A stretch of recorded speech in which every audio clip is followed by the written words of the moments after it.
కంటికి smart care. మీ లుక్కి పర్ఫెక్ట్ పేర్.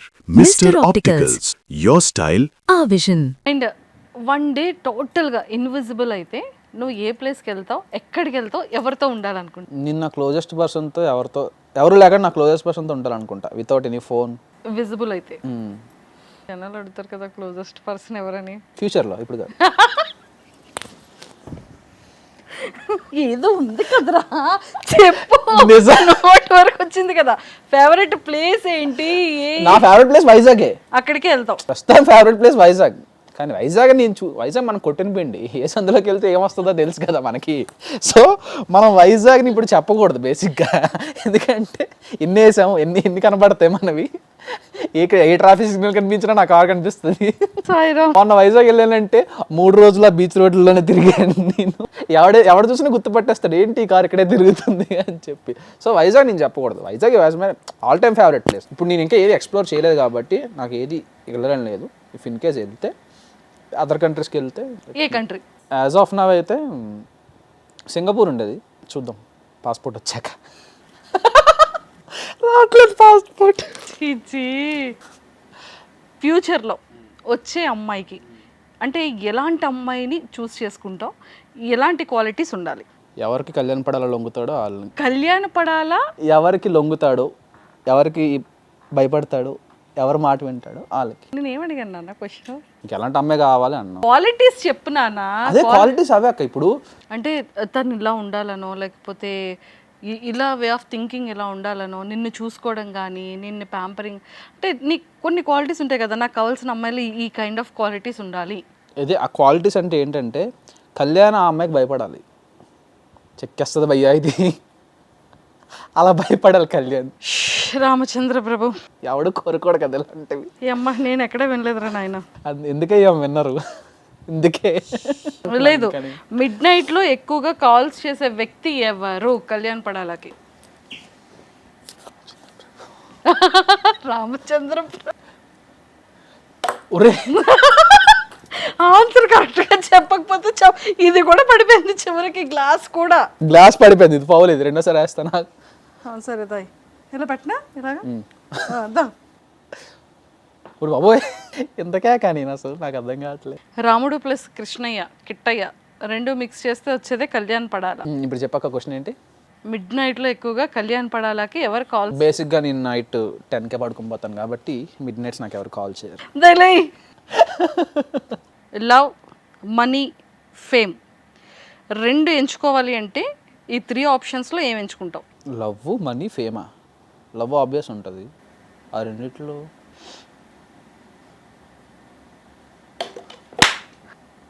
అసలు చెప్పాలి. అది పడిపోయింది. అసలు యాక్చువల్ గా ఇందులో బాల్ పడాలి కానీ ఇది కూడా పడిపోకూడదు. బాల్ పడిపోయింది. అది కాదు నాన్న, కింద బాల్, బయట బాల్ ఉంది, కింద పవర్ అలాంటిది. మరి తిరిగిపోతే బాల్ ఇందులో లేదు కదా. అన్ని తొండి ఆడుతున్నా నువ్వు. సో లవ్ అనేది ఉంటుంది అన్నావు కాబట్టి మనీ ఆర్ ఫేమ్ రెండిట్లో ఏది కావాలి? ఒకటే చూస్. ఫేమ్ ఇస్ టెంపరరీ అక్క, class is permanent, acting is permanent, talent is permanent. నువ్వు క్వశ్చన్ రాంగ్ అడిగా బేసిక్గా. నువ్వు ఫేమ్ ప్లేస్లో యాక్టింగ్ టాలెంట్ అని పెట్టుంటే ఈజీగా నీకు కళ్ళు మూసుకొని చెప్పేసేవాడిని బాల్ వేయకుండా. Basically your options is wrong, so I can't. Question wrong. Fame ప్లేస్లో టాలెంట్ పెట్టుకో. టాలెంట్ ఆల్రెడీ నేర్చుకుంటున్నాం కాబట్టి ఇంకా కావాలని. సెలబ్రిటీ పొజిషన్ రాకపోయి ఉంటే కళ్యాణ్ పడాలా? పొజిషన్ ఏమై ఉండేవాడు, ఏ పొజిషన్లో ఉండేవాడు, ఏ కేటగిరీలో ఉండేవాడు? సర్వీస్లోనే ఉండేవాడిని. ఇప్పుడు జాబ్ పరిస్థితి ఏంటి? ఉన్నావా, క్విట్ అయిపోయాడు? లేదమ్మా, అవుట్ ఆఫ్ వచ్చేసాను. మీ ఫ్రెండ్స్ సర్కిల్లో మిమ్మల్ని ఎక్కువగా ఆట పట్టించేది ఎవరు? ఎక్కువగా ఏమని ఆట పట్టిస్తుంటారు? అంటే మొన్న రీసెంట్గా మా డిగ్రీ ఫ్రెండ్స్తో కన్వర్జేషన్ అవుతున్నప్పుడు కాన్ఫరెన్స్ కాల్లో ఉన్నారు మొత్తం మా ఫ్రెండ్స్ అందరూ. వీడికి పరోటాలకి, ఆనియన్ దోశలకి, బిర్యానీలకి మనం ఇంటి దగ్గర నుండి తీసుకెళ్లే వాళ్ళం, వీడు ఇప్పుడు అంత అయిపోయాడు అని చెప్పి సరదాగా ఏడిపిస్తారు. పొరటాలు తీసుకెళ్లేవాడు ఇండిని ఖాళీగా ఉంటాడని. ఇప్పుడు మమ్మల్ని తీసుకెళ్తున్నాడు అంటే తీసుకెళ్ళడం అంటే ఏంటంటే నాకు బద్ధకం బేసిక్గా. లాస్ట్ బెంచ్ కూర్చొని ఇలా ఉంటా అంతే. రారా అంటే నేను బయటికి వెళ్ళాను. ఫస్ట్ ఆఫ్ ఆల్ క్యాంటీన్ వరకు కూడా వెళ్ళను. వాళ్ళు చేతులు పట్టుకొని పద అని చెప్పి ఈడ్చుకెళ్ళారు అనమాట. అలా ఉండేవాడు. ఇప్పుడు ఎన్ని తిరగాల్సి వస్తుందో యాదవా. బాల్ వేసాక క్వశ్చన్ అడగాల? ముందే క్వశ్చన్ అడగాల. ఓకే, సో ఇప్పటి వరకు వచ్చిన ప్రపోజల్స్లో the best proposal, heart touching proposal ఏంటి? ఎప్పటికీ ఫర్ ఎవర్గా ఉండిపోయే ప్రపోజల్. అంటే బేసిక్గా అంటే నేను చదవను, ఇప్పుడు అది ఫీల్ అవుతారేమో చదవలేదంటే. తమ్ముళ్ళతో ఇంటర్వ్యూలు చేస్తే ఇలా ఉంటుంది, కాంప్రమైజ్ అవ్వాలి క్వశ్చన్లు కూడా. చెప్పు పోనీ బెస్ట్ కాంప్రమైజ్. నా బిగ్ బాస్ జర్నీ మొత్తం ఒక ఆవిడ 1 TB హార్డ్ డిస్క్లో పెట్టి పంపించింది. వాహ్. అంటే ప్రతిదీ స్టార్టింగ్ డే అగ్ని పరీక్ష కూడా ఉంటాం ఏమో మరి, ఫస్ట్ స్టార్టింగ్ నుండి ఎండింగ్ వరకు నేను కనిపించే ప్రతి బిట్టు ఇన్ని లైవ్లో కూడా, లైవ్ టెలికాస్ట్ ఎవ్రీథింగ్, బజ్జు ఏంటి అన్సీను, ఇవన్నీ కలిపి ఒక 1 TB హార్డ్ డిస్క్ పంపింది నాకు. అసలు ఎంత ప్యాషనేట్తో, ఎంత ఇష్టంతో చేస్తుంటారు. ఇంకొకటి ఏంటంటే నేను బాగా ఫీల్ అయ్యింది, అమెరికాలో టైమ్ స్క్వేర్లో నా బర్త్డే విషెస్ నేనేనా ఇంతకీ, ఫస్ట్ ఆఫ్ ఆల్ నాకేనా నేను రియలైజ్ నాకే ఒక అతను చేశారు. నేను ఇక్కడ సిటిజన్ అండి, దిస్ ఈజ్ మై కార్డ్, నేను కళ్యాణ పడాల వాళ్ళ ఫ్యామిలీకి కానీ ఫినాన్షియల్గా కానీ నేను ఇలా సపోర్ట్ చేయాలనుకుంటున్నా, దానికోసం నేను ఏదైనా చేయడానికి రెడీ ఉన్నాను. అరే బాబు, ఇప్పుడు నేను ఇలాంటి మూమెంట్లో నేను ఏం చెప్పలేను రా బాబు, తలకిందలకి అయిందంటే నా మీదకి వచ్చింది అని భయపడి అభిమానిస్తున్నారు చాలు. నీ ఇంటర్వ్యూ చూసి నన్ను అప్రోచ్ అయిన వాళ్ళు చాలా మంది ఉన్నారు అలా. ఇలా బర్త్డే విషెస్ టైమ్ స్క్వేర్లో పెట్టి చెప్పడం చాలా మంది. Okay done. ఇప్పుడు నెక్స్ట్ క్వశ్చన్ మాత్రం, నువ్వు వేస్తే సేఫ్, నువ్వు వేయకపోతే మాత్రం ఖచ్చితంగా చెప్పాలి. బిగ్ బాస్ నుంచి బయటకు వచ్చిన తర్వాత నిన్ను అభిమానించే అభిమానులు చాలా మంది, ఫీమేల్స్లో చాలా నెంబర్ ఆఫ్ పీపుల్ గిఫ్ట్లు ఇచ్చారని విన్నాను, ఈవెన్ మెయిల్ కూడా. సో అలా నీకు వచ్చిన గిఫ్ట్స్లో ది బెస్ట్ గిఫ్ట్ ఏంటి? నువ్వు ఎక్స్పెక్ట్ చేయలేని గిఫ్ట్ ఏంటి?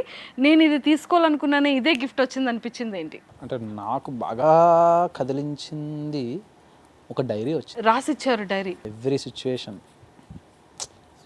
నా పర్స్పెక్టివ్, అవతల వాళ్ళ పర్స్పెక్టివ్ ఏంటి, అసలు వాట్ యు మే, ఎంత నువ్వు అసలు ఏంటి, ఎంతలా అయ్యావు, అసలు ఎవరు దేనివల్ల అయ్యావు అనేది మొత్తం అంతా రాసి ఓ డైరీలో ఇప్పుడు 10 సార్లు చదువుకున్నదాన్ని. ఎక్కడి నుంచి వచ్చింది? సమ్ ర్యాండమ్, నాకు తెలియదు ఎక్కడి నుంచి వచ్చినా కూడా. ఇప్పటికి ఆ పర్సన్ ఎవరనేది తెలియదు, చెప్పట్లేదు. అర్థమైంది. Okay okay. తనకి ఏం చెప్పాలనుకుంటున్నావు? అంటే నన్నుగా అర్థం చేసుకున్నారు అనేది హ్యాపీ ఫీలింగ్. సెకండ్ గిఫ్ట్ చెప్పాను కదా, ఇది ఫీలింగ్స్ కదా, ఇంకోటి expensive iPhone.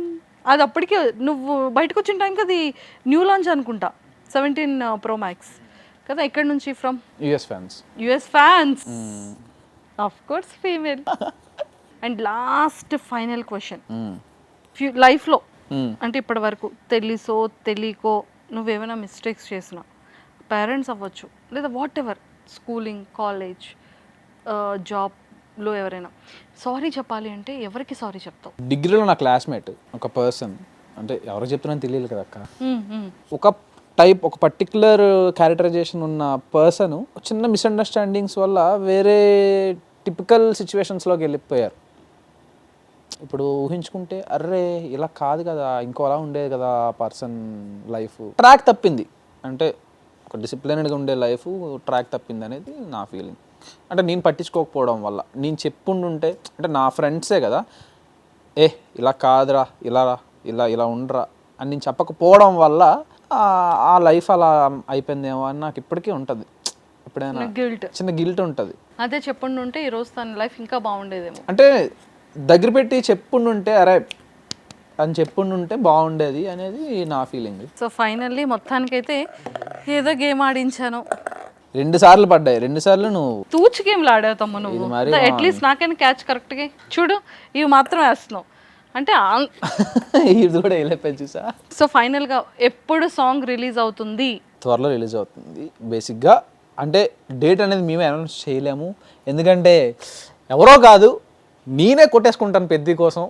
So after Peddi తర్వాత రిలీజ్ ఎక్స్పెక్ట్ చేయొచ్చు. ఆఫ్టర్ పెద్ది అంటే బేసిక్గా బుచ్చిబాబు గారు అంటే అంత ఇష్టమో నాకు రామ్ చరణ్ కూడా అమ్మో. ఆఫ్టర్ రంగస్థల నేను పిచ్చి, ఇప్పుడు ఆ సినిమాకి నేనే ఏంటి అని నేనే ఎగరగా వెయిట్ చేస్తా. అలాంటిది నా ప్రాజెక్ట్ వాళ్ళు చూస్తారు ఈ మధ్యలో, ఇంత కాన్సిక్వెన్సెస్ మధ్యలో వద్దని చెప్పి ఫిక్స్ అయ్యి ఆఫ్టర్ పెద్ద తర్వాత అన్నీ పర్ఫెక్ట్గా ప్లాన్ చేసుకుందామని. అదొకటి క్లారిఫికేషన్ గైస్, ఆఫ్టర్ పెద్దియే first must watch Peddi. So మొత్తానికి ఇంకా లైఫ్లో, కెరియర్లో ఇంకా మంచి సక్సెస్కి వెళ్ళి మంచి పొజిషన్కి వచ్చి 70mm థియేటర్స్లో ఇయర్లీ 2 సినిమాలు బ్లాక్ బాస్టర్ ఫిలిమ్స్ హిట్ కొట్టి మంచి నేమ్ తెచ్చుకొని ఇంకా చాలామందికి సొసైటీలో అరే కళ్యాణ్ పడాలారా అని ఒక బిగ్ బాస్ జర్నీలో ఆ 3.5 months ఎంతమందిని ఇన్స్పైర్ చేసావు, ఎంతమందికి ఇన్స్పిరేషన్గా నిలబడ్డావు. అలాగే ఇంకా కెరియర్లో కూడా ఫ్యూచర్లో కూడా అలాగే చాలామందికి అలా నిలబడాలని మనస్ఫూర్తిగా మా సుమన్ టీవీ వ్యూవర్స్ అందరి తరపు నుంచి, కళ్యాణ్ పడాలా ఫ్యాన్స్ అందరి తరపు నుంచి, కళ్యాణ్ పడాలా తనుజ ఫ్యాన్స్ అందరి తరపు నుంచి కూడా మనస్ఫూర్తిగా కోరుకుంటూ all the very best. Thank you. Thank you. Done. Done.